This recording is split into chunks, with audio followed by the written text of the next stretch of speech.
I'm just worried. You mentioned that special envoy who bungled the messages, actually, took Iran shopping back to America, really, Steve Witkoff. He was also involved in the ceasefire deal that's fallen apart between Hamas. He said that Hamas, they seem to be, decent people he could get on with. He thought that Putin was almost considered him a friend, and Putin is just stringing him along on Ukraine. And again, this guy goes back to the White House and says, all you need to do is give Putin 5 Ukrainian provinces and she'll be sweet. Now, the guy that you briefed on this, General Kellogg, who was the special envoy to Ukraine, argued against it. This Witkoff, he's a nut. I mean, how much longer can this guy be allowed to represent Trump before Trump looks like a laughingstock?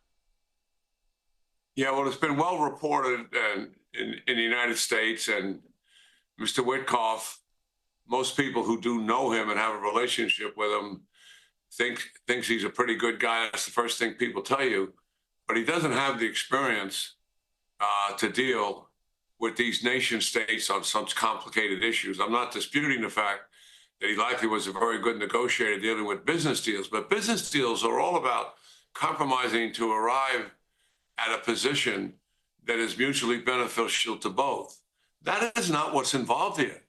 I mean, Iran started proxy wars in the Middle East, and they're trying to destroy the state of Israel. The supreme leaders just said that yesterday. The president has fully supported Netanyahu on dealing with Hamas. They've gone back in there. They got a new chief of their IDF. He's applying a different strategy. He wants to occupy 4 different buffer zones in Gaza, not go in and do raids and then get out, occupy them, move all the people out, and kill as many Hamas as they can.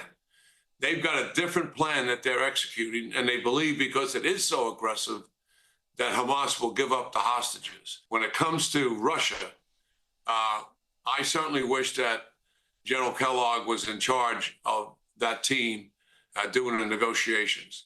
Because I say again, our negotiating there shouldn't be trying to facilitate some kind of a compromise between Russia and Ukraine, which is beneficial to both parties.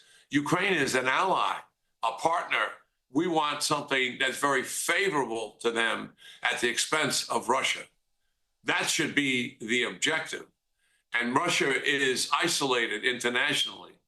They have committed the war crimes. They have committed genocide. They have kidnapped thousands of children. They are right now, as we speak, conducting targeted airstrikes against civilian population. And we saw what happened there on Palm Sunday. We apply pressure to get what's favorable to Ukraine to end the war. And if that doesn't happen, then we upgun Ukraine. We slap the toughest sanctions that are possible on Russia to finally, once and for all, cripple their economy, because it's going to shut down people from buying their oil and go after their central banking system. I do wish that Kellogg was back in there, but that decision has been made and that train has left the station. We are where we are here. I'm still hopeful, though, Andrew, and for the sake of your audience, that this thing is going to work out, because I think Putin will play into our hands, because he is a bully, he is a thug, he's a hard-nosed, and he's trying to negotiate to get concessions that'll make Ukraine vulnerable. And what I'm advocating here, publicly and privately, it is time now to get tough with Putin, begin the crippling sanctions, and upgun Ukraine. That will get his attention.